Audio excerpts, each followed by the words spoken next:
Sekarang kita masuk pada fase kegelapan umat Islam. Fase umat Islam tidak dipimpin oleh seorang khalifah pun saat ini.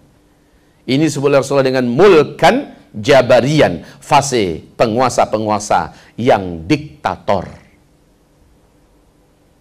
Pada fase ini umat Islam jadi pecundang di timur dan di barat. Umat Islam jumlahnya banyak tetapi bagai buih di atas lautan. Umat Islam tidak mempunyai power apa-apa dan tidak dihargai di mana-mana. Nyawa umat Islam tidak berharga. Pada fase ini umat Islam menghadapi berbagai macam tekanan yang sangat berat. Bahkan Rasul berkata, orang yang hidup dan berislam ketika itu, sebenar-benarnya berislam, mereka seperti menggenggam batu bara yang menyala. Tetap digenggam bagaikan tangan hangus dan terbakar rasanya. Dilepas, maka dia terlepas dari Islam. Pada fase keempat ini, umat Nabi akan murtad sejumlah 2/3 daripada total yang ada, kata Rasulullah. Fase keempat, fase kita. Fase yang berat, Pak. Pada fase keempat ini nanti 4 tanda besar kiamat akan muncul. Duhan, Dajjal, Nabi Isa turun, Ya'juj Ma'juj. Fase keempat kita ini. Di fase kelima, 3 tanda besar kiamat. Matahari terbit dari sebelah barat.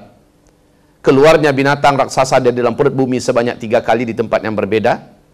Dan terakhir, bertiupnya angin lembut yang membawa kematian kepada seluruh orang-orang yang beriman di muka bumi ini.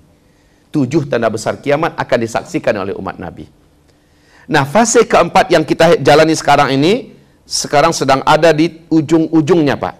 Bagaimana kita menandakannya? Sebentar lagi. Fase keempat ini pasti akan berakhir. Masuk di fase kelima.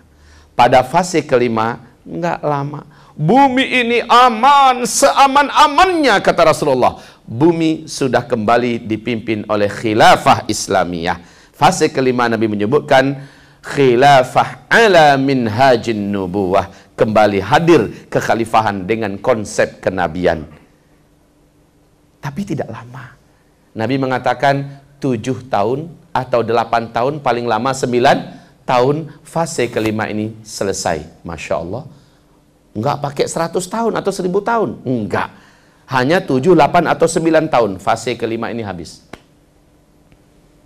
Dan fase kelima ini Allah sebutkan dalam Al-Quranul Karim. Lihat surat An-Nur, surat yang ke-24, di ayat yang ke-55. Jadi kita imani fase kelima ini pasti akan terjadi, di mana bumi akan kembali dipimpin oleh khilafah Islamiyah. Bapak, Ibu, silakan buka New York Times, pernyataan spektakuler dan sangat vulgar dari CIA Amerika Serikat.